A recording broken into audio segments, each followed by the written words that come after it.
Welcome to Crucial Dialogue, hosted by Reverend Roger Gambrell and Reverend Clinton Thomas, where we discuss pivotal and controversial issues for those that need nurturing and clarity in the faith. Converse with us. Ask any question you want. Meet us online and join the dialogue. This is Crucial Dialogue. Hello, everyone. Welcome back to Crucial Dialogue. I am your co-host, Pastor Reverend Clinton Thomas.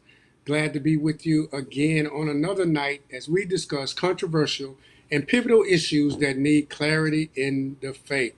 I have joining with me tonight two people that are backed by popular demand, two fan favorites. First of all, we have with us Princess Firecracker, otherwise known as Sister Sherelle Ross. Sister Ross, how you doing on tonight? I'm doing great. I'm coming to y'all from my car today. Well, we're glad to have you. Thank God for technology. And we also have with us Deacon Trevor Blaylock. Deacon Blaylock, how you doing tonight, brother? Safe. I like that. Safe. Okay. Hey, folks, we are going to touch a topic on tonight. We're going to continue a conversation that we had last week. Last week, we talked about, we asked the question rather, where is the money going? And so we talked about eating out, fast food, clothes, shoes, materialism, and all those types of things. Tonight, we want to dive just a little deeper. Talk when we're dealing with where's the money going. We want to talk about is the fact that materialism is such a part of our everyday lives. Is materialism affecting the church? Is materialism affecting the church? Yes. Where is the money going? And wherever it's going, is materialism is a factor. So we want to know, is materialism affecting the church? Sister Firecracker, what are your thoughts? Is materialism affecting the church? Yeah, I think so. I think sometimes churches can get so caught up in appearing to be, the ideal choice that, we start spending unnecessary money when we could be, using it for other things. Like, for example, when I say unnecessary, I mean like we could have used, like, instead of getting a new hallway or a new curtains or whatever, we could have spent that money on better seating, better pews, better audio, or things like that. So yeah, I think we get very materialistic. Okay, Deacon Blaylock, help us out. Is materialism affecting the church? I believe so. I think that materialism is the extension of some of the world's philosophy, and it's crept its way in the church, and it really has perverted a lot of the true message of the gospel. Okay. All right. So let's start off. Thank you all. Let's start off with a definition of materialism. And let me say this: those of you that are out there in Facebook and YouTube world, we want to hear from you tonight concerning this topic. Is materialism affecting the church? If it is, how and why? We want to hear from you tonight during this crucial dialogue. So you can chat. We want to know what you're feeling, what you're thinking, whether you agree or disagree with what you're hearing on the podcast. So let's deal with a definition of materialism. I have a tendency to consider material possessions and physical comfort as more important than spiritual values. Let me say it again for those of you that listen a little slower than others. A tendency to consider material possessions and physical comfort as more important than spiritual values. Are there any other examples we can think of when we place material possessions and physical comfort more than our spiritual values? Or are there some other ideas we can think of? I got a couple ideas, right? So a lot of times in the church, we want to appear better than we actually are. With Christianity, it's not about what you have. It's about your relationship with God. That is how we're Okay. ultimately judged, is our relationship with God and relationship with others. But that's hard to Okay. see from the outside. So how does someone know I Uh-huh. have a strong relationship with God? Well, they can know if I'm driving in on a brand new Bentley that God's blessing me. So you can use things as a medium to say, look, God is blessing me and not you. You can see that I am Oh, very wow. favored by God by the things that I have, instead of Wow. actually seeking a stronger relationship with Him and others. So Wow. Now, Princess, before you answer, because I can tell you about to jump out the car window. So is it safe to say, is it safe to say, Deacon Blaylock, that the material possessions that we have carry the idea with some people that that they're more blessed than others? Is it safe to say that? when you think about how our society works, we value and we put people who have money higher than others, as if they have a higher or Okay. a better person if you have more money. Well, how do you know if you have more Okay. money? You have to be able to, you use it through items. So whether it's the Rolex watch, the diamond ring wearing, the gator shoes, whatever it may be, especially in the Black community, we use that as a way to show that we are better off than others. Okay. A way, yeah, it makes us appear to be in a place that we may not be. Princess Firecracker, comments. It's like I don't see nothing wrong with upgrading the church. As times change, things start to wear and tear. Cool, upgrade it. But I feel like it becomes materialistic when you just start just buying things just because. It's one thing if, okay, we need new choir rolls for the choir, but we don't necessarily need to keep painting the walls every other Sunday. We don't necessarily need to change the locks on the door because this one has a diamond in the center of it versus that one who just had a little turn lock key. You know what I'm saying? It's just Uh little huh. things that make it more, like showy versus just trying to have the appearance of the church looking clean and nice. I think sometimes church can be more showy. Like he said, driving up in a Bentley, yeah, God bless me with this. And it's like, we're just being too showy at this point. Flashy, that's the word I want to use. Flashy. Okay. Okay. Good. Now I want to do a little exercise with my host and my guest on crucial dialogue tonight. I'm gonna throw out two things, and I just want you to say which one. Okay, y'all ready? Rolex or Okay. Timex? Yeah, Rolex or Timex? Timex. Rolex. Oh. Okay. Okay. Okay. Camry or Corolla? Who Camry. I'm short. I should say Corolla, but I'll take a Camry. I should say Corolla Okay. though. I don't need that Nike legroom. or Adidas? Nike or Adidas? Nike. Nike. Neither. Free Neither. does. Okay. That's Free. not the Whatever's rules, Huh? free. Trevor. All right, fine. I don't have Adidas, so Nike. Okay. Debit or credit? Depends, but debit.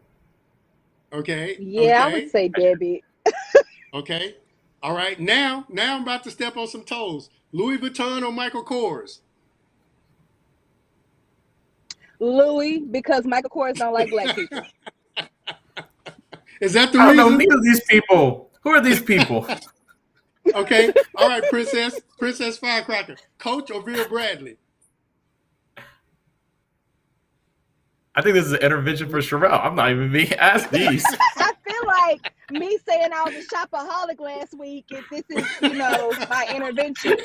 But I would have Okay. to say Coach because I like Coach better. Yeah, Oh, Coach has really okay. upgraded themselves over the years. Okay. Okay. Now, leather or pleather? Leather. Trevor, you're not giving any answers. I don't know. See, the thing is, everything that I Okay. have been given to me. I don't own anything. Okay. Okay. Okay. So, all right, Trevor. Think in the preference of Mrs. Blaylock. Okay. Think what her preference would be: diamond or cubic zirconia. I'll answer Oh, for do I him. want to die?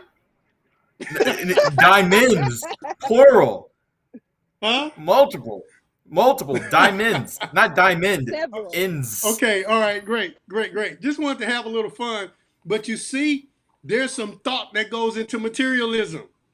And if we Yeah. really go after what we like or what we prefer, man, it's going to cost us. You know what I mean? And so I just wanted to do that. I was thinking to myself, and that's a little exercise myself. I kept my stuff private, and so yeah, so I wouldn't step on my own toes.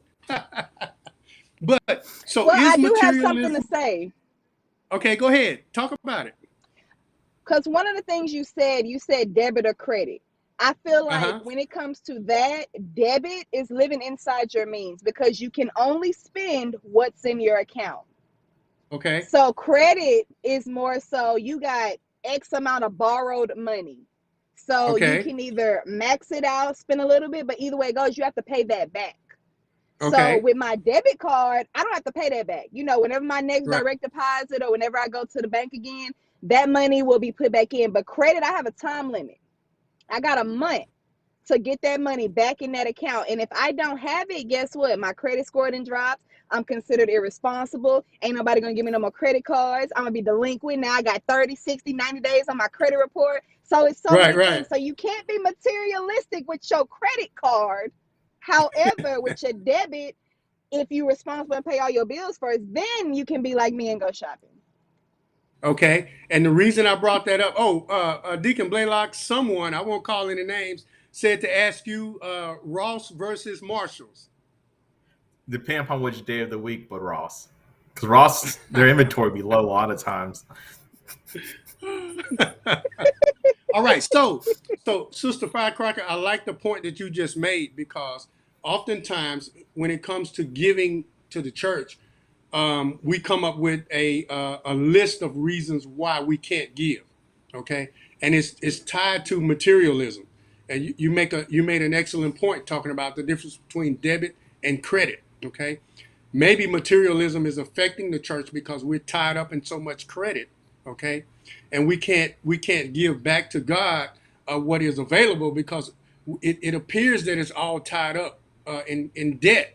And so that's why the answer to the question, I think, is yes, materialism does affect the church because it affects our giving. So let me ask you all this. Do you think there are different degrees of materialism? Definitely. Okay, explain. Okay. You could be more consumed with items, but I think the thing is not the degrees, it's the who's number one. Because Okay, ultimately, it doesn't matter if you're 50 degrees, 51 degrees. If that is a okay, higher percentage than your love for God, then you already messed up. So it doesn't matter if I'm right. all the way, like I'm buying Louis, or if I'm buying Michael, even though I might be deeper in debt with one. If I'm still not putting God first, I'm still messed up. Oh, you do Yeah. know who those people are. After you said, I just got referrals. I just got referrals from you. Ah, he Just does got some know. Okay, referrals. Bouchard, can you give us Bouchard, can you give us Luke chapter 12, please? Luke chapter 12 and verse 15. Can you put that on the screen? We're gonna talk about this materialism thing because um, people are in debt. We talked last time about being a slave to the person that you owe, and the Apostle Paul would say that he's a slave to Christ. But oftentimes we have believers that are slaves to companies. If I could name a few, J.C. Penney's, Macy's, all of those. 12 and 15, please. We're slaves to these companies because we owe them. Okay. Luke 12 and 15. And he said unto them, take heed and beware of covetousness. Okay. Covetousness, if I say it right. For a man's life consisteth not in the abundance of things which he possesses.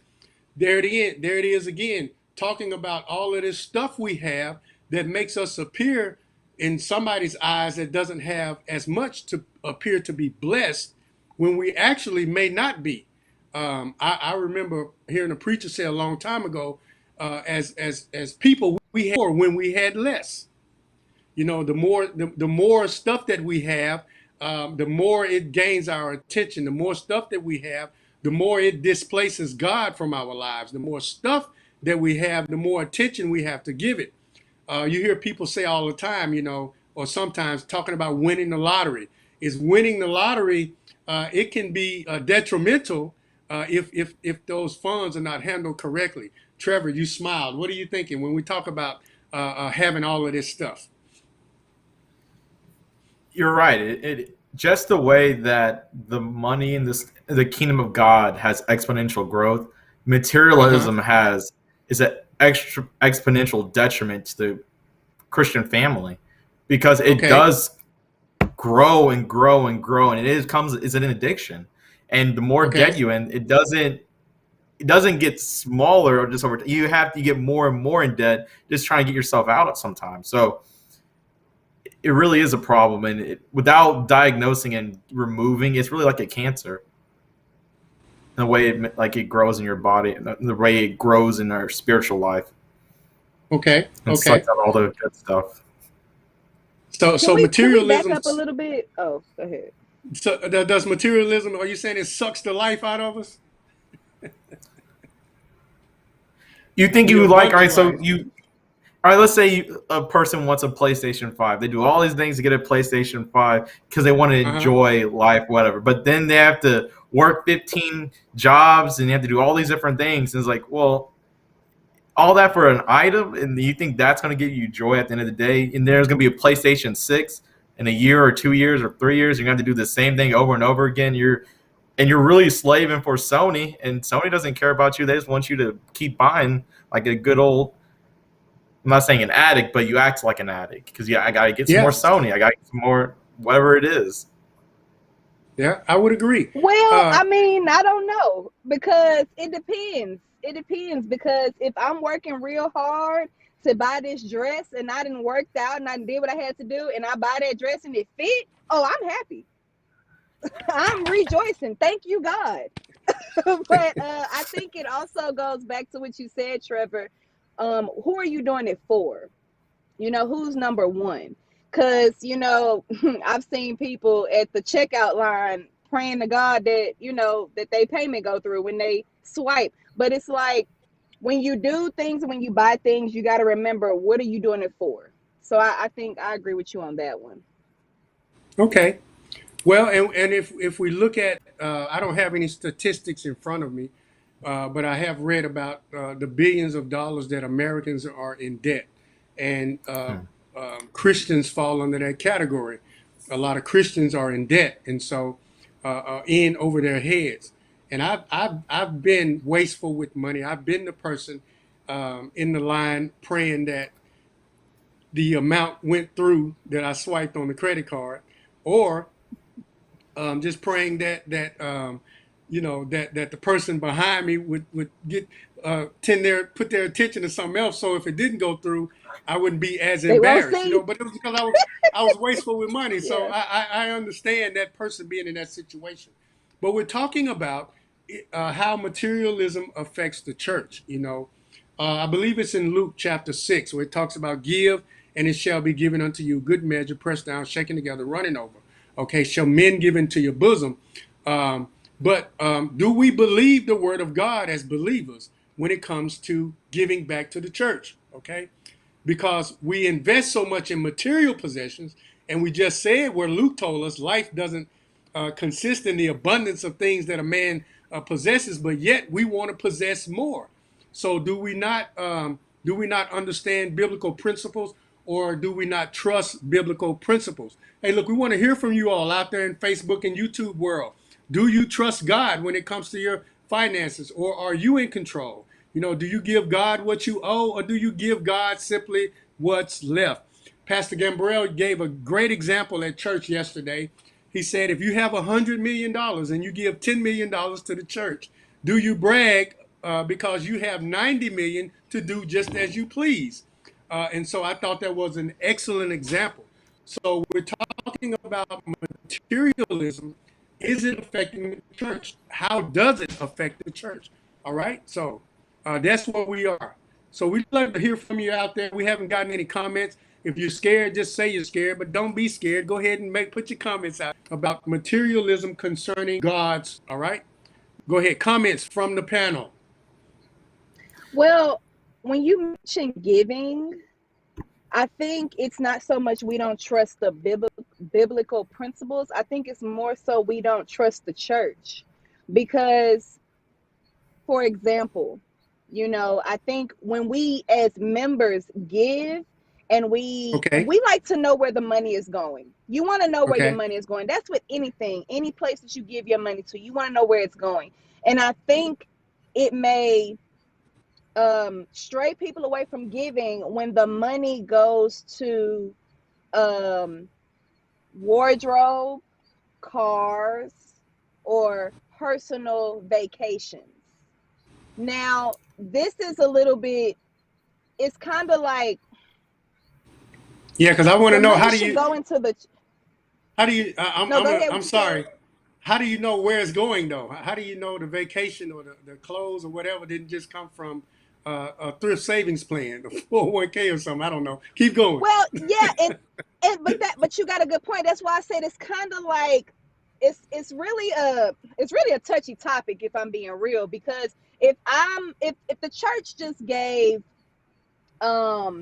as a whole $50,000 one month, and the next month we see certain members sporting, I'm talking about expensive wardrobe, new cars, still got the paper plates. I'ma think that 50,000 went to their down payment. But then it's like, well, you never know. There could have been a savings plan. This could have just been a coincidence. But then it's also like when preachers get in front of the church, and I'm going to use this word lightly, beg for money. It's like, I know I'm giving, you have this, if they show a spreadsheet of who gave what, or, what the percentages was, it's like, I don't know. I guess we don't want to be forced to give. It should come. But do y'all get what I'm saying? It's really hard to explain because I'm trying to use the right words. Okay, you're Is trying it to all be right if real I get careful. in? Is it all Jump right in if I there. get in Jump in here? there.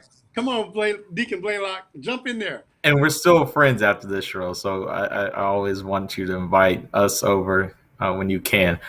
I think it's, and I know you're not Okay. speaking just for personal experience or for yourself. I know you speak for others as well, right? And I think it's a very true concern that people have. But I'm very curious that everywhere else that you spend your money, I'll guarantee that is going for someone's vacation, someone's wardrobe, someone's car. When I give money to Amazon, that's going to Jeff Bezos to go in space. Does that man need to go in space? No. But it's going to go there when I buy that thing on Amazon. And I don't complain. Yeah. As long as it gets here on time, I don't say anything about it. It's like, man, how can you spend that money I gave you, Jeff Bezos, to go to space? That's a waste. There's people starving. Nope, I don't say anything. But when it comes to the church, oh Lord Jesus, if any of that money spent on food, you better eat bread and water, Pastor. Not today. I gave this Sunday. I want to see you at Papados. Maybe McDonald's. I'll be. It's just very interesting that we are very critical when it comes to the church, where it's going, when the one who's holding us all accountable is God in church, right? So if we're all saying we're professed believers, we all are following God, he's holding us all accountable. I don't have to take vengeance. If my money's the money I give, it's not even my money to begin with. Sorry, God. If that money is given and is used for unjust things, I don't have to worry. God's got that. So I'm sitting back relaxed. I'm just doing what God told me to do. He said, give, I gave. And if someone uses that for, wicked things, all right, God, vengeance is yours. I don't have to worry about this. Amen, Well, brother. Trevor, let me say this. Yes, we're still friends. I respect your opinion. I will still come to Thank your house goodness. and you can come to mine. We're still friends. But I guess, and I just had an epiphany. It's like when I buy from Amazon and then, I get my product. I paid for a service and I'm getting my product. I don't care if he go in space. I really did think that was a waste, but whatever. That's his life. He can do what he wants. I guess when it comes to church, we're looking at, you're begging me for money and what am I getting in return? But I'm speaking for the non-believers. Because in my mind, I guess, as you're saying, I'm giving God back what he gave to me, and all he asked for is 10%. So I can't agree with you on that sense. But I guess in another sense, it's kind of like, okay, I didn't gave already. Now you asking me for more? You want me to give more? He said 10. You asking me for 20. I don't know. So, but I agree with you. I think You're right. this is good, and I think this is true because people are thinking this and they're afraid to say it. But the only way you break Uh-huh. Yeah. materialism is by giving. The way you Right. break a spirit that you want to accumulate, you want more and more, is to give and give. This is what the rich young ruler didn't understand. Jesus Uh-huh. diagnosed the problem. He Uh-huh. loved money more than he loved God. He thought he loved God, and then Jesus said, "Who do you really love? Give it up." And he said, "No, I love money." He went away sorrowful because he had a lot of stuff. So, do we Right. trust the things, or do we value the things that God provides more than the things that you can buy in this world?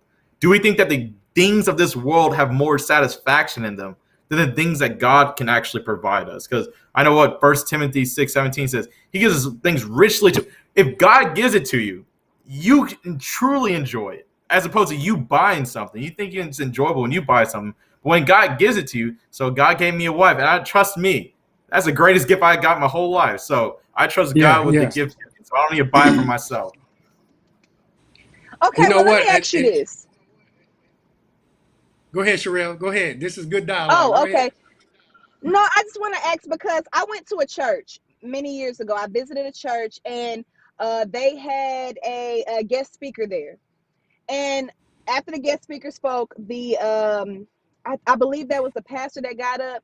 He told the congregation, he said, "You know what? This was such a blessing. I need everybody to reach in their pockets and give a $250 blessing to this man."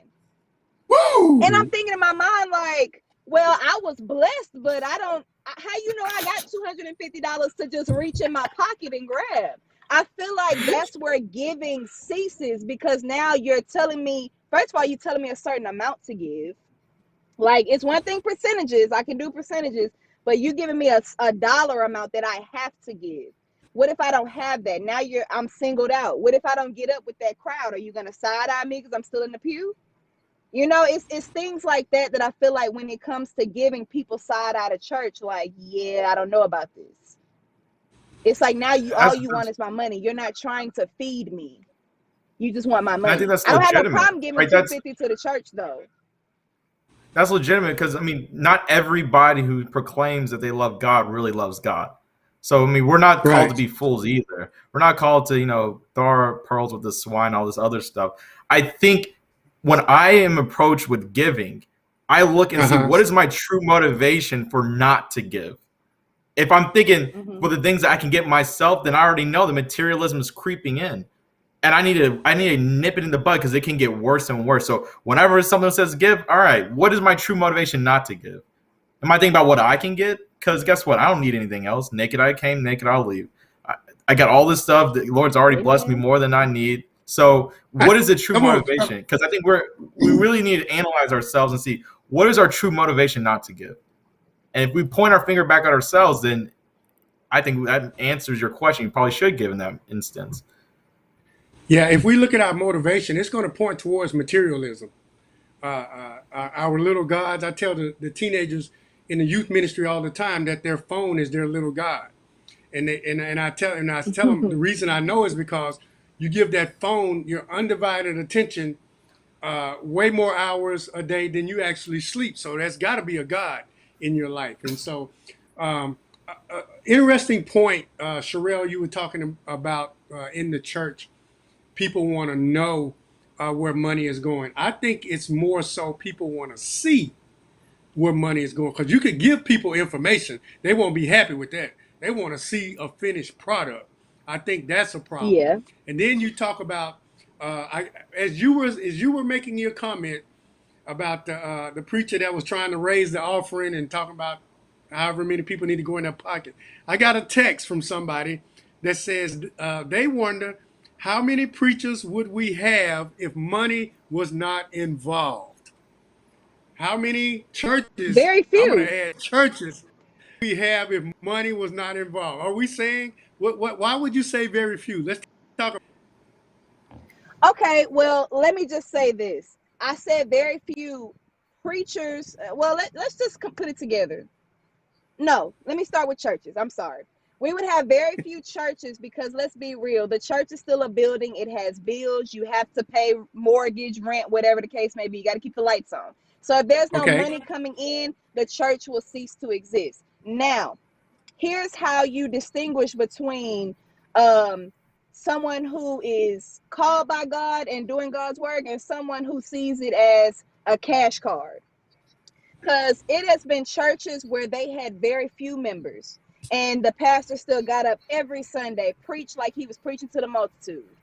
And it's been Okay. churches where they've had, the big congregation, and the pastor just jump up, scream a little bit, and then everybody throw their wallets at them. It's a difference in it, in my opinion.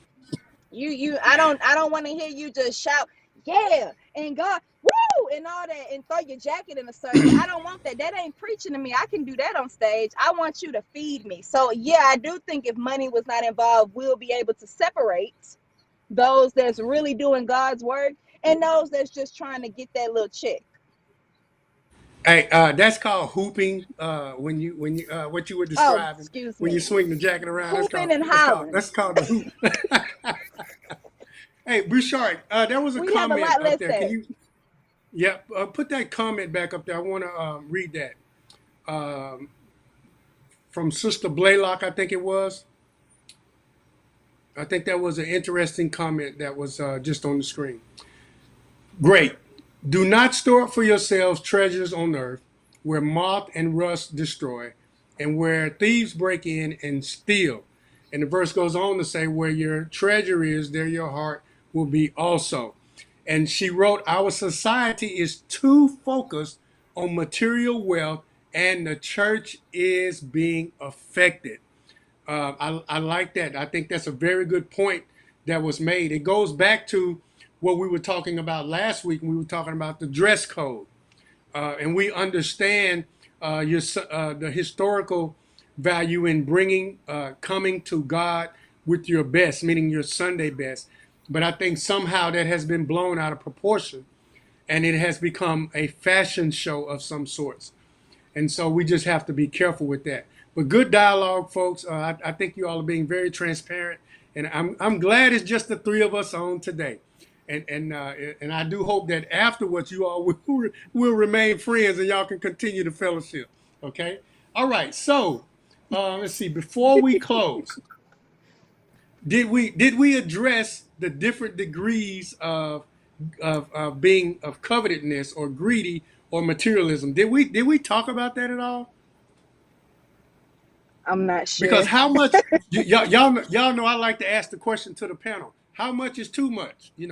We've been told it's okay to desire nice things. It's okay to have nice things. But how much is too much to the point that you become materialistic to where it affects your walk with the Lord? How much is too much, Trevor? I think part of it is we all have guardrails, right? And Hmm. are we maintaining and are we know how close we are to the guardrail? Now you can get all the way up to it and you'd be perfectly fine, but you're playing with fire. So yeah, Okay. it's nothing wrong with having nice things in life, but I'm a little bit more conservative. I don't want to get that close to the guardrail. I know what's on the other side, and I don't want to be there. So how close are you to play with that edge and really knowing yourself? So there are degrees to it. There are some where you're still doing, there's something wrong with it. But I would always caution the want for more. It's just a scary proposition for me. So whenever that happens, like I want this, I'm like, no, no, no, no, no, no. It's coming. I'm getting close to that edge. Let me get back in the lane. Let me put it on, 40 miles per hour because I don't need to be speeding. It's nice and steady. So it sounds like you have the type of relationship with the Lord to where you can feel when you're too close. Yeah, when Okay. I'm thinking Sound about a whole okay. bunch of stuff for me. Okay. Okay. All about you, Princess Firecracker. Are there different degrees? Yes, no, maybe. What are they? How do I know if I'm materialistic as a believer? I believe in when it comes to the church, I think we need to remember that, am I doing this to be flashy, or am I doing this to, promote God's work in a Okay. upgraded way? Because there's nothing wrong with, looking your best to go talk about the Lord. Nothing wrong with it. But I feel like we need to stay within, like Trevor said, our guardrail. We need to live within our means. If we're living outside of our means and we can't afford it and we scrambling to pay that credit, then we did something wrong. We need to backtrack. We need to figure out where we went wrong, and we need to go back to where we are. We can't be up here if we're living down here. We got to make Right. sure we're leveled. God does not care about money. He doesn't care about material things. He cares about the fact that we love him, we praise in his name, and we're bringing more believers to the kingdom. That's what he cares about. So we don't have to have that Louis Vuitton purse on while we're talking about him. I can be, dressed in a t-shirt and jeans, praising his name, and he'll be happy. So I think once we realize that, we'll be a lot better. Okay, very good. But again, nothing wrong with Closing. having nice things, because I like nice things. We believe you, because when I went through the list, when I said Rolex or Timex, and when I said, what did I say, Louis Vuitton or Michael Kors, and then we got down to the diamonds or cubic zirconias, and I'm not going to touch that because I don't want to stir up a pot of fire ants when we start talking about diamonds. Trevor, look, diamonds and cubic zirconias. To me, I really don't see a difference. But I'm going to leave that alone. I don't want to get in any trouble. I don't want Trevor to have to apologize for me when we get offline. But anyway, folks, it's been real good talking to you today on this crucial dialogue, discussing if or is materialism and how does materialism affect the church. I believe that it is a problem because society, as Sister Burrow stated in her comments, society does play a part in how Christians think, and if we need to follow the Apostle Paul's advice, and that is to it's okay that we're in the world, but we're not to be of the world, and so we have to keep that mindset. Romans chapter 12, Brouchard, and then we'll close out. Romans chapter 12. Let me see if I can get there. Romans chapter 12, verse 2. Romans chapter 12, let's do 1 and 2, and then we'll close out. Romans chapter 12, verses 1 and 2. Is the church affected by materialism? Yes, it is. The Apostle Paul says, I beseech you, therefore, brethren, by the mercies of God, that you present your bodies a living sacrifice, holy, acceptable unto God, which is your reasonable service. I think a lot of the time, and give me verse 2, a lot of times we are struggling with materialism and debt because we're being unreasonable and we're not practicing the principles that are written in God's Bible. Verse 2 says, and be not conformed to this world. Okay? Materialism will do that. It'll cause you to conform to this world. He says, but be ye transformed by the renewing of your mind, that you may prove what is that good and acceptable and perfect will of God. It is not God's will that we struggle financially. It is God's will that we prosper and love him with all of our heart, mind, body, and soul. Folks, it's been great having Crucial Dialogue with you on today. Thank you, Princess Firecracker. It's always great to have you by popular demand. Deacon Trevor Blaylock, always a blessing to have you with us on Crucial Dialogue. Folks, we hope you enjoyed it. We hope you will join in next time. Same crucial time, same crucial channel. That does it this week for Crucial Dialogue. Be blessed. Have a great day. This podcast is made possible by listeners like you. Make sure you never miss a show by joining us on Mondays at 6 p.m. by going to our website, powerhouseoflove.org, our YouTube and Facebook channel, or the Google and Apple Podcasts. Hope you tune in next time.